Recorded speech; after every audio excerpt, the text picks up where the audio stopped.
So first off, just to remind you, the problem set was just due. The first problem set, I will try to get the second problem set up. I might manage this afternoon. I'll work on it. Back to seesaws then. So seesaws, up until now we've been talking about motion where you go somewhere. Acceleration, position is where you are. Velocity is how you're moving from position to position with time.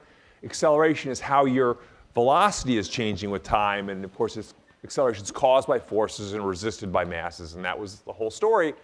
And that kind of motion where you're going somewhere is given the name translational motion. You translate somewhere. Where that name came from, it sounds like, the first thing comes to mind is languages, but somehow it's also there in physical motion. The seesaw is a story about a different kind of motion, rotational motion. And they're not so different in conceptually. They share lots in common, but it's useful to distinguish between them. We'll use translational motion way more than we'll use rotational motion. It's worth knowing about both.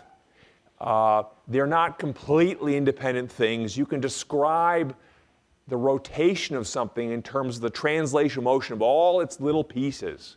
Like if I'm rotating, my hand is obviously traveling.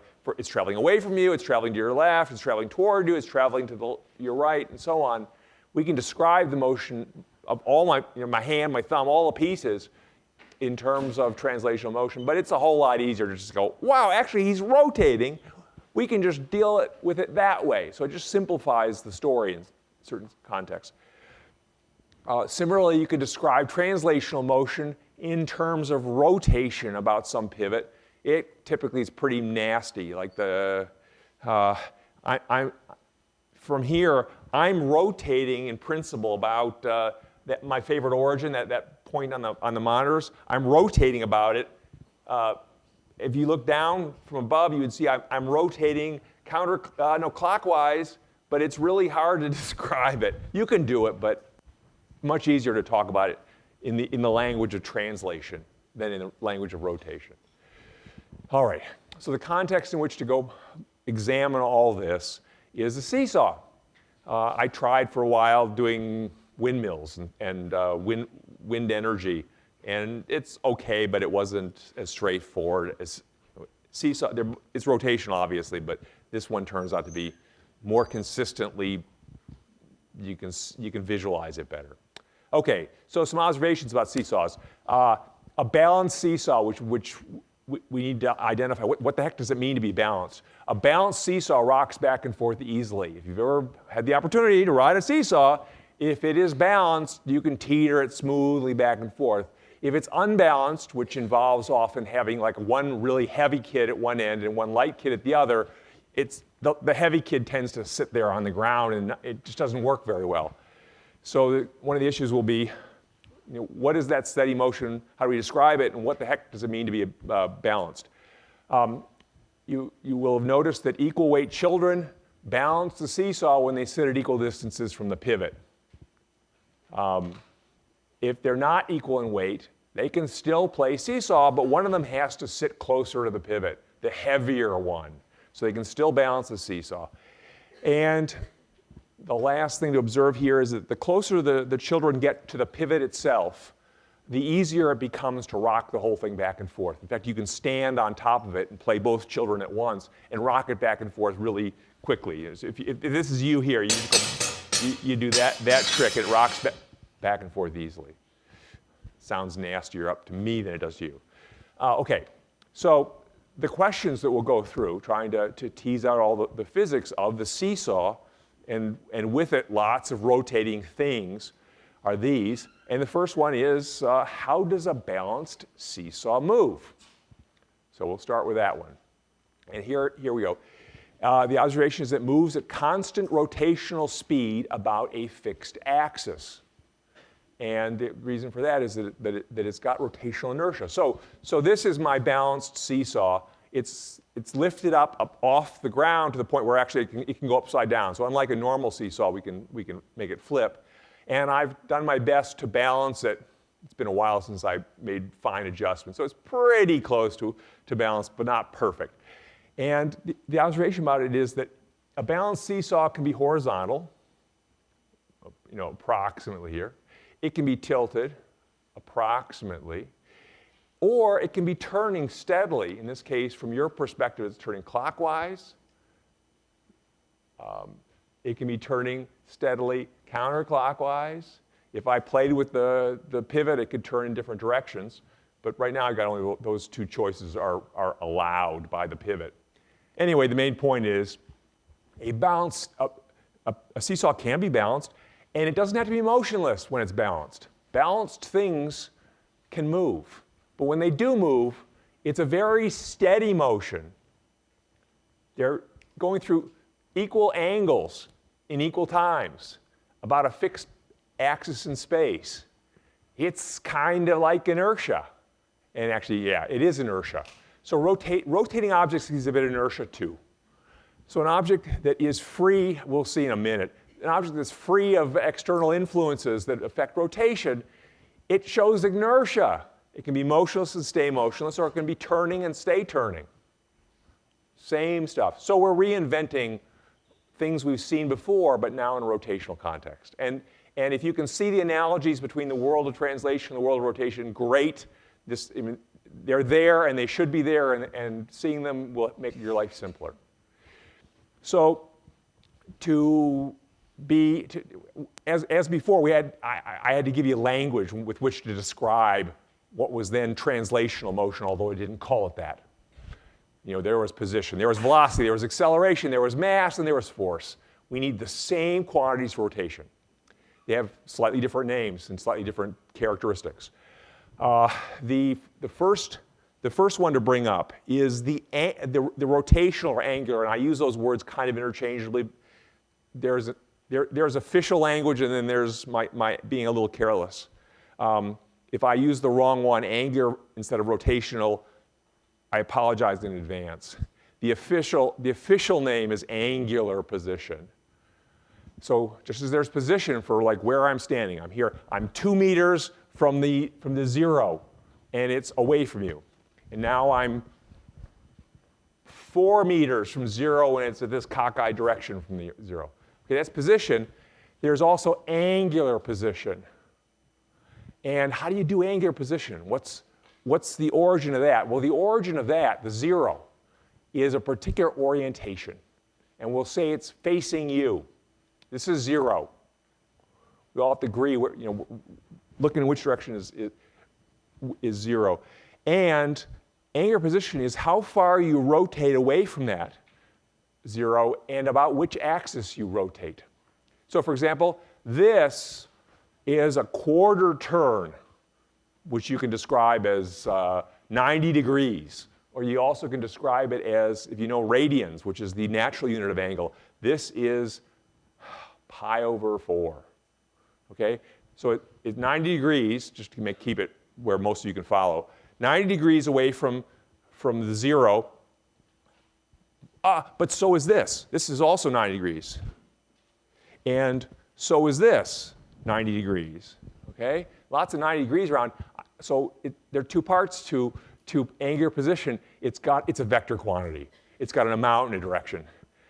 And by convention, the direction of angular velocity, you pick a convention and live with it, and it all works out. The convention for angular position is the direction of angular position is the axis about which the rotation occurs. So if you imagine that I'm on a rotisserie being gently roasted with an apple in my mouth, okay? To get me from zero, this is zero orientation, to 90 degrees, this particular 90 degrees, you had to rotis me around a vertical axis. Can you visualize that twist? Alternatively, to go from this zero to this 90, where I'm like that, you had to rotis me about an axis that goes toward you and away from you. okay? So an amount and a direction. This would be 45 degrees, 90 degrees, 180 degrees. There's this strange thing that if you go around a full circle, you come back to where you started from. So position, angular position is a little repetitive, but we can live with that. There's one detail to add. So angular position has an amount and a direction. This is 90 degrees about a vertical axis, but so is this. There's an ambiguity left. We can't yet distinguish between this and this. And how do you distinguish? Well, fortunately, axes, vertical in this case, have two directions along them. A line has two directions. It has, for vertical, it's got up and down, and they're different, obviously. So call one of these a rotation up and one of them a rotation down. And there's a convention for picking which one it is. And it involves your right hand. And do I care whether you remember this in the long run? No, because you won't. But you might know that there's a rule, and you'll go, well, how does it work? Okay, you may well not remember. If you do, great. The rule is this, that if you take the fingers of your right hand, and you gotta, I don't care whether you're left-handed, you gotta do your right-handed. It's the right-handed hegemony over the world. Your right hand, if you curl the fingers in the direction of what's going on, in this case, me rotating, most people can't curl their fingers backwards. They only got one choice. Look at your thumb. Your thumb points in the official direction of the rotational quantity, in this case, angular position. So this is 90 degrees up, because my thumb did it. Whereas this is 90 degrees down. You okay with that? That's all there is to angular position. So this would be 90 degrees toward you, and this is 90 degrees away from you, and so on and so on and so on. Any questions about angular position? We won't use that one very much, but we will use the change in angular position with time. From time to time, we'll use it. And the change in angular position, analogous to the change in position, is an angular velocity. So angular velocity, it's how fast you're rotating and about which axis you're rotating. So this is 90 degrees per second. I'm trying. This is an angular velocity of 90 degrees per second, but I have to tell you which way, because this is 90 degrees per second, and this is also 90 degrees per second. As years go by, I'm more and more susceptible to getting dizzy. Back when you're a little kid, you could spin all day, and woo, it's fun. Now it's like, oh, okay. So you can see that you need a direction to it. So the direction is, once again, it's the axis about which you're spinning. So this is a vertical rotation. This, of course, is also a vertical rotation. I can't sustain it, but this is a rotation about a horizontal axis toward you. All right? Same rule for distinguishing this rotation of 90 degrees per second from this rotation of 90 degrees per second. The rules, the right-hand rule again, this is a rotation up. This is a rotation down. All right? Last quantity, so I've brought two quantities forward so far. Angular position, angular velocity. The last, one more quantity to bring forward. The rotational analog to force, the influences that affect rotation. And those influences are called torques. I mentioned that briefly the other day. And it's spelled T-O-R-Q-U-E. There are other things that have the homonyms that are spelled differently. The torque is torque. And if you ever go shopping for hardware, these days everything's an app, so you don't, rant and rave, I could do that. But if you actually go to the hardware store and buy yourself a wrench that itself meters how hard you're twisting something, it's called a torque wrench for good reason. It tells you how much torque you're exerting, how much twist you're exerting on a nut or a bolt.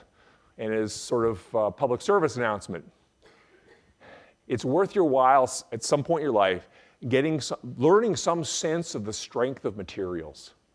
For example, how hard can you twist a screw or a bolt or a nut or anything that rotates like that without breaking it? It depends on what material you're working with. And you learn to get a feel in your hand and your head for how hard you can twist it. Putting on the nuts onto your car tire after you get a flat and you have to put on your spare. How hard do you tighten it? Without some sort of experience and guidance, you either tighten it just a little and the wheel falls off later down the road, which is not very fun, or you tighten it so crazy tight that first off, you never get it open again, or you break the nut or the bolt. Also not very fun. So torque wrenches, back to torque wrenches. In the world of making industrial things, they will often use torque wrenches, which will tighten the nut, not too much, not too little, the right amount. Because there is a target you want to get to, give or take a little bit. Too loose, it comes loose. Too tight, you break the stuff. All right? Torques. So I got three I should say torques. So torque is the fancy name for a twist. It also has a direction to it. Picture yourself tightening a screwdriver. Hopefully at some point in your life you've worked with a screwdriver. You know, among other things, first off, if you're trying to tighten the screw that's in front of you, you take the screwdriver and stick it at the screw and you rotate it about an axis that points towards the screw. Rotating about an axis that's unrelated to the screw is not very helpful. You just end up poking yourself with the screwdriver. All right? So the axis points along the direction of the screwdriver usually when you're rotating it correctly. Once again, two directions of that axis. There's the axis toward the screwdriver, and there's the axis away from the screwdriver. And the right-hand rule applies. Virtually all screws that you ever encounter, with essentially labeled exceptions, are what are known as right-hand threads. They follow the right-hand convention. If you rotate them so that the axis of rotation, according to the right-hand rule, points from the screwdriver into the screw and into the wood, the screw will go into the wood. It moves in the direction of the rotation. That's a right-hand thread. It follows the right-hand rule. Righty-tighty, lefty-loosey, you know that old thing? Which is not enough information, righty-tighty, left. Turn it to the right. Do you turn the top to the right or the bottom to the right? It's fun to say, but it's not very good information. It's more like rotational axis into the screw is tight. Rotational axis away from the screw is loose. Now that's accurate, although it's wordy and doesn't trip off your tongue so nicely. All right? Occasionally you will encounter what's called the left-handed screw. Where do they show up? They show up in bicycles, on the pedals. Sometimes there are left-handed screws around. Gosh, very few. They're rare. And when you encounter one and don't expect it, you're there trying to loosen it, and it's getting tighter and tighter. It goes backwards. It follows the left-hand rule. Hence, it's a left-hand thread. Okay? Any questions about this? Hopefully, this is, that just for sheer practical purposes, you get a sense. Jars, they're right-hand rule.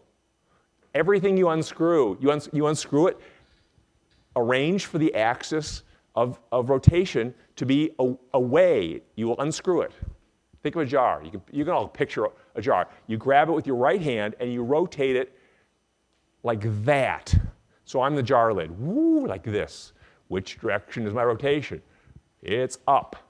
So the lid goes up in the direction of the rotation. All right? Lots of opportunity for gymnastics. All right. As with forces, individual torques are great, but things respond to the net torque on them. If there are multiple torques acting simultaneously on the jar lid, which there often are, it's the sum of the torques that matter.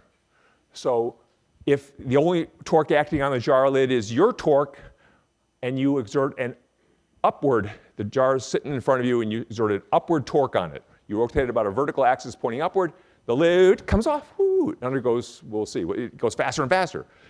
On the other hand, if you have previously opened this jar and spilled honey, it was a jar of honey, all over it, and it's all gooed up, and you try to open it, nothing happens. It's not because you're not exerting a torque on it, it's because the honey is exerting, the jar, by way of the honey, is exerting an equally strong torque the other way and fighting you. And you're getting no action, there's no net torque on the lid. All right. Anyway, we can come then to Newton's first law of rotational motion. So just as there was a Newton's first law of translational motion, there is a Newton's first law of rotational motion. And it's almost identical to Newton's first law of translational motion, but it's got a couple extra words shoved in there. So those words, a rigid object that is not wobbling and that is free of outside torques, or equivalently is experiencing no overall torque, zero net torque, it rotates at constant angular velocity. So let's tease that apart a little. Basically, it's a limited object. Not all objects qualify. The right kind of object that's not experiencing any torque, it basically coasts rotationally. That's what it's saying. And so this is an example. It's free of external torques, and if you get it going, it just keeps on doing what it was doing. It turns with constant angular velocity. So that means that the angle through which it moves every second is constant, and the axis about which it rotates, including the direction, is constant. And you've seen this. This is actually probably easier to see than translational inertia. Well, they're both subject to air resistance and friction, but this is pretty clean. It goes for a long time. It is fighting air resistance. It is dealing with a little bit of friction, but it coasts pretty nicely. All right? The waffle words in there. Why does it have to be rigid? If it can change shape while it's rotating, this law doesn't apply to it. So this law does not apply to people who are rotating, because if you change shape while you're rotating, you can do some strange things with your rotation, and we'll talk about that kind of things. Those of you who are divers, for example, you jump out off the high diving board.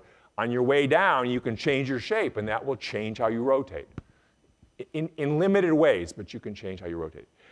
And the other thing is wobbling. Objects that wobble, like, I don't know, a tennis racket. You throw a tennis racket up with some cockeyed angle, just doing some nasty thing. Describing that rotation is really messy. It's the kind of thing it's traditional to make first-year graduate students in physics do those calculations, and they're horrible. I did them. Yeah, you can do them, but So, leaving aside things that wobble, leaving aside things that can change shape, things coast rotationally. Good old-fashioned inertia. Okay? So, a seesaw, if you just sort of in the abstract, a seesaw, it's all by itself, nothing twisting it, it will just turn steadily. Obviously, that's not a real seesaw. A real seesaw has to deal with gravity, and to some extent it has to deal with the ground, because it's not going to be able to rotate. You've never been on I don't know, amusement parks may have seesaws that effectively do this. In fact, they do, where you can go over and above the person on the other end of the seesaw. But conventional seesaws don't. So why do you need a pivot? Well, you need a pivot to limit translational motion for the seesaw. So the pivot's job, pretty much the only significant job it has, is to prevent the seesaw from falling. Without it, the seesaw might do its rotational fun and games, but at the same time, it will accelerate downward. It's a falling object. Unsupported falling objects fall. So to take that off the table, support its weight. How do you support its weight? Push up on it with a force that's equal in amount to its weight in the upward direction. Where do you push up on it? Push up on it at its natural pivot. And its natural pivot, which is also, it turns out, the point about which its weight is balanced, Its natural pivot, there are two quantities that come up here simultaneously, and I got to be careful I get them apart. There are two natural sort of centers associated with any object. Let's stick with this guy. It has a center of mass. That's the first center. The center of mass is the natural point around which an object will pivot. If you just get rid of everything else in the universe and just give it a spin, it will naturally pivot about one point. One point will stay put. And that point will be its center of mass, about which all of its other mass is balanced. Centers of mass. So when you spin a basketball, I can, if I were great, I could do it on my finger, but I'm not great. Okay? It spins around a natural center. And the center happens to be dead, in a basketball, pretty much dead center in the basketball. That's where it wants to turn. If I support its weight with the table, then you can do it again. It's spinning around that natural pivot, center of mass. It's a mass problem. It's an inertia problem, not a gravity problem, because if we did this out in deep space where there was no gravity, it would still be that point. It doesn't have anything to do with gravity. It's just the natural pivot. There is another center that's useful to know about, and it's called the center of gravity. And as its name suggests, it's all about gravity. Yeah, so this one disappears when you go to deep space and get rid of gravity. The center of gravity is the effective location of the object's weight. If you simplify the object, which might have all kinds of things associated. I mean, this board, it's got some weight here, it's got some weight there, some weight there, some weight there. How do you deal with that? It's got all kinds of individual PC weights. How do you deal with it? You can sum them all together and assume that they act at one point, and that special point is, ta-da, the center of gravity. So there are different concepts. The center of gravity is all about gravity and weight. The center of mass is all about inertia and things rotating about a center. They happen to coincide. They're different concepts, but they happen to coincide for nearly everything you would ever deal with. They're at the same point in space. Why? Because weight and mass go together here near the surface of the Earth. So the center of gravity is the point about which the mass of this basketball is all balanced, all properly distributed. That's the center of mass. But each of those parts of the basketball also has a weight, and that weight is similarly distributed, because every kilogram of weight has 9.8 newtons of weight. Every kilogram of mass has 9.8 newtons of weight. So the center of gravity, when you piece it all together, since it's so closely related to mass, they go together, it's at the same point.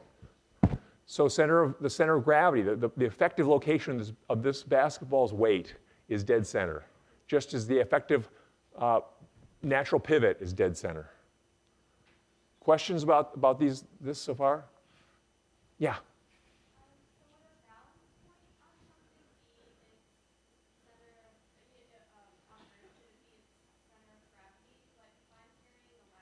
Yes. So is the balance point of a ladder, for example, its center of gravity? The answer is yes. And the reason for that is that if you support its weight just perfectly there, which is what you're doing, the center of gravity is the effective location of its weight. You push on that, and you support the weight. That sounds good. What about its tendency to want to rotate and so on? Well, because its weight is evenly balanced around that point, there's no overall tendency to twist it one way or the other. I mean, it's an issue that we'll sort of come to, but we're sort of ready for that. That there's no torque. Gravity exerts no torque on something when you support it right at its center of gravity. It is balanced. That's what balance means, actually. So just to pin down, what does balance mean? A balanced object, certainly in this context, as opposed to mentally unbalanced or balanced. A balanced object mechanically has zero gravitational torque on it. Gravity is not twisting it. And for that to happen, you have to put its center of gravity at the point where you're supporting it. So, for example, this is balanced right now. I just did what you described. It's now being supported right at its center of gravity. It's like a ladder, and it's just right. It experiences no overall torque due to gravity, and that's actually how when you play Seesaw, that's where you want to be most of the time, balanced. Yeah? What about objects that you can balance both vertically and horizontally? In that case, I have to think more about this, but I think that, remember that a center of gravity is a point, not a line. And so here I'm supporting it at the right line, but the center of gravity is actually in here. It's inside the metal. I can't touch it. And to truly support it right, I should go drill a hole and put the support right dead center there. And then it'll be balanced every possible way. Is that okay? I mean, lots of things come to mind. I'm thinking like mobiles. You've surely seen decorative artistic mobiles of various sorts where there's a string supporting a first beam, and then that first beam supports other beams. And it's always fun to make the mobiles have a really heavy thing at one end and a light thing at the other. So there's one beam is much shorter than the other. And all that. If you work your way up the mobile from the bottom to the top, you will find that each beam is being supported right at its center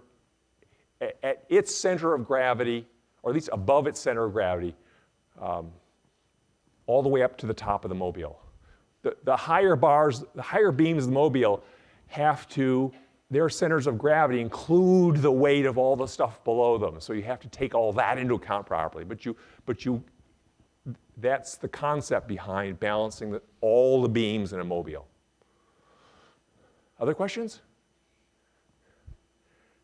And actually, in that context, you have to be careful about balancing it vertically and in all directions, and you can get it messed up. You can get a mobile that's stable, but it wants to tip over. It's being supported below its center of gravity and would like to flip over, so it's being supported above its center of gravity. That happens often enough. Things that invert themselves. All right. Oh, just one more fun and games.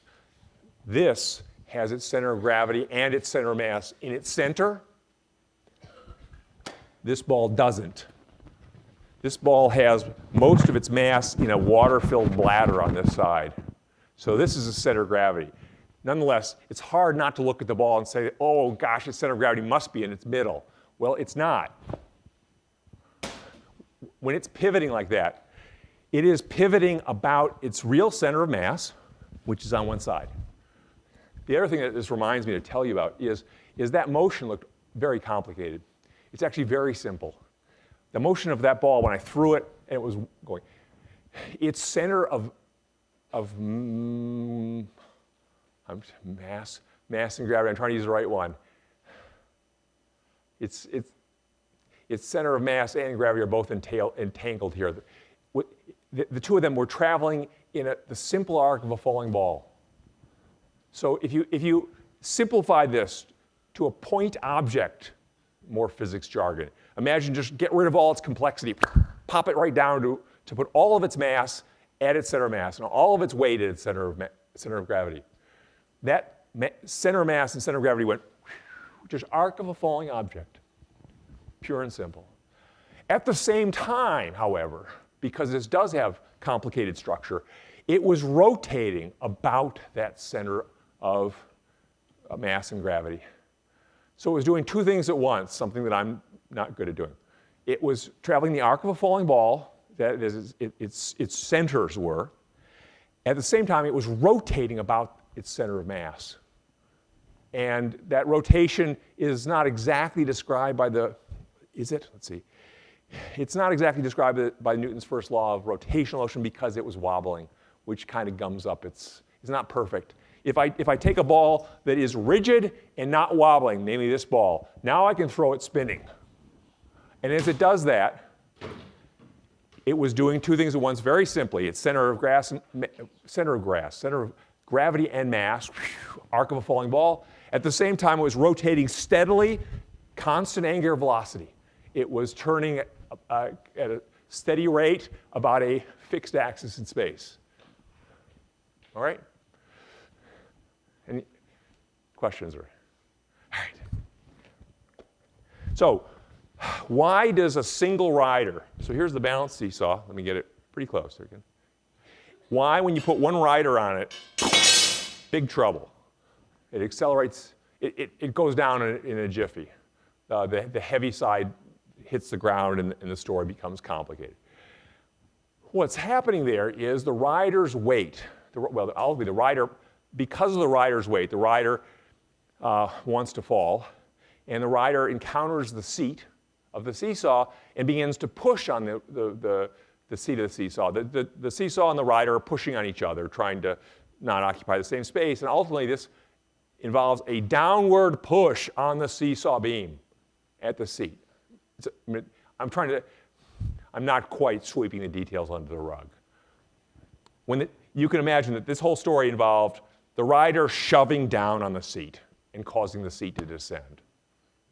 The rest is details. So somehow, pushing down on that seat caused the seesaw to rotate, in fact, to undergo angular acceleration, which is a change in angular velocity. It went from, for example, motionless, which it was at the beginning. I'll do this quietly, I won't drop the thing. When it was balanced, the seesaw was basically motion.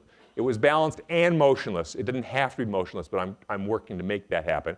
So it's motionless, and now we shove down, whoosh, on that beam. And so what did that push down do? It was a downward force on the seat, and it caused the beam to go from angular velocity 0 to more and more and more and more angular velocity away from you, according to the rule, right-hand rule. So first off, the beam underwent angular acceleration. Angular acceleration, just like acceleration, is a change in a velocity with time. So I'll show you angular acceleration in me. I'm going to start with no angular velocity, and I'm going to gradually accumulate angular velocity up. More and more and more and more and more and more and more and more. Okay, I'll stop. That's angular velocity. Acceleration. And it is caused by a torque. So twists, torques, cause things to change their rotational velocities, angular velocities. To get a basketball spinning, you don't just hold it here and just go for it, go, right? No, you have to exert a torque on it, cause angular acceleration. And so with twists and stuff, you can feel that it's a twist. This is a little peculiar. It did experience a twist. Now I can do it here. Here's the twist, right? I grab in the middle and I twist, angular acceleration. No problem. I can stop it with angular acceleration, with a twist, all right? More angular acceleration. Here, what's the problem? To convey to you what's the problem? It's a force to start with. The rider, by virtue of the rider's weight, pushes downward on the seat with a force, and yet it causes the influence that makes an object begin rotating faster. It causes a torque. So we have simultaneously the world of forces over here and the world of torques overall. They're somehow related. Forces and torques, torques and forces, and in fact they are related. You can produce a torque with a force, which is what's happening here, and you can also produce a force with a torque. They go back and forth. You can do them all. And you see this kind of stuff. A good example, and I don't have one. A lacrosse stick. You have a ball. How do you make a ball go faster and faster? Exert a force on it. With a lacrosse stick, though, you can exert a torque on the handle, and it will produce a force on the ball that throws the ball. So evidently, a torque can produce a force. In this case, a force can produce a torque. What are the rules governing this interconversion of these two influences, the influence that affects translation, the influence that affects rotation? The rules, not too complicated. When you produce a torque using a force, what matters is how hard you push, not surprisingly. Torque is proportional to the size of the force, and the torque depends on how far from the pivot and how far from the pivot the force is exerted. Pivots Sometimes you use natural pivots, sometimes you use specific pivots. In this case, the pivot is identified. It's this point. It's that, you know, in a seesaw, the pivot is built in. So that's the official place where the rotation occurs. And what matters to produce a torque with a force is how hard you push the force, how far away from the pivot you are, and the directions involved in all of this. So the rule finally is this one. The two directions that you start with are these. The direction of the force, not too surprising. In this case, it's pretty much straight down. It's caused by the rider. The second direction has to do with the structure. It points from the pivot to where you push. It's actually a vector. It's a vector that I haven't identified before. It's called the lever arm, and it has an amount and direction. The amount is how long. How far are you away from the pivot? And the direction is the direction you go from the pivot to where you push. So in this case, it's a nearly horizontal arrow. I visualize it as an arrow. It's about that long, pointing that way. So that's the lever arm. So this rider pushes with a force, it being a 1 kilogram rider, it can push typically with a force of about 10 newtons. So the force is about 10 newtons down. The lever arm is about, let's claim it's a meter. It's not quite a meter, but it's close. It's a meter to the right. And the third thing that matters actually is the angle between those two forces. If they're at right angles, that gives you the most torque given the force. If they're if the lever arm and the force share the same direction, you get no torque. And the direction of the torque is the third possible direction of the three. Down is one direction here. The lever arm is horizontal. We've used up horizontal left, right. We've used vertical up and down. That's the force. The third direction left is toward you and away from you. The torque is toward you or away from you. In this case, according to a right-hand rule, which I'll come to in a second, I think, it's away from you. But what I wanted to do is I wanted to walk you through my opening and closing the door story regarding creating torques with forces. Opening and closing a normal door, not a sliding door, is a rotational story. The issue is rotating the door about its hinges. So the door is kind of limited, most doors, it's like a dog door. The door can rotate only about a vertical axis, so it can rotate up or it can rotate down. Right, you picture all that? And if you want to take a door that is closed, let's make it simple. Let's make it a door that doesn't have a jamb. You can open it this way or open it this way. You know, it's at a store and you want to be really kind to your customers so that they can push on it from either direction, okay? Two of them simultaneously push it into each other. All right, when you want to open that door, how do you do it? Well, the first thing, let's look at how you don't do it. First off, you do not push at the hinges. You've all done this. You've encountered a door like that and you said, I wonder which way it swings. Let's push it here. Thunk. Nothing happens, right? You push at the hinges. And a reason for that is because when you're pushing it at the hinges with a force located at the pivot, there's no lever arm. Lever arm has no length. Since the force, the torque you produce, and I didn't sort of spell it all out, it's in the book, but the torque you produce is equal to the force you exert times the lever arm with the angles taken into account properly. And if the lever arm has no length, when you multiply by it, there's nothing. You end up with no torque. So pushing at the hinges does nothing for you. Similarly, when you're seesawing, if you push right at the hinge of the seesaw, you don't affect its rotation. No torque. So the door, don't push at the hinges. Okay, so you go away from the hinges because you want a lever arm to work with.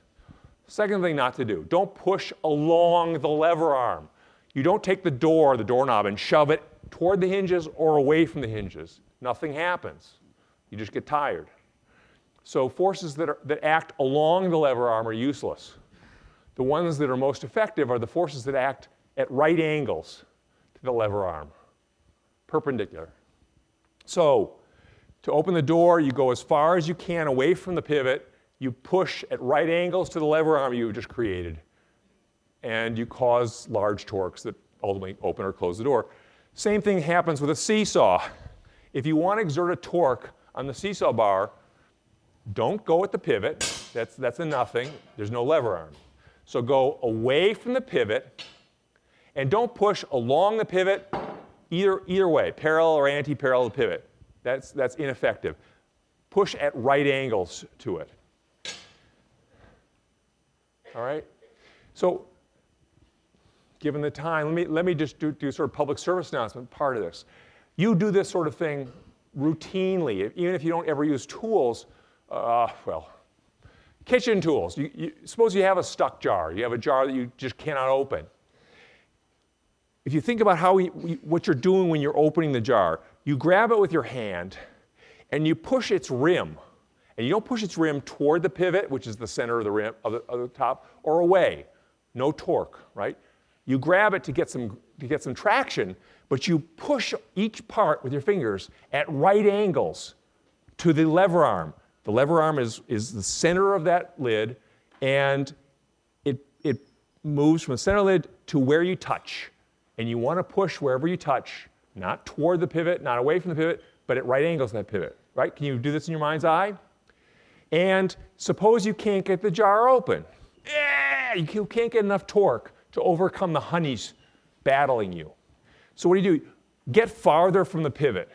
How do you do that? Get some gadget that grabs the lid. Right? All the kitchen gadgets, there are a variety pack of these. They'll grab the lid and let your hand go farther from the pivot.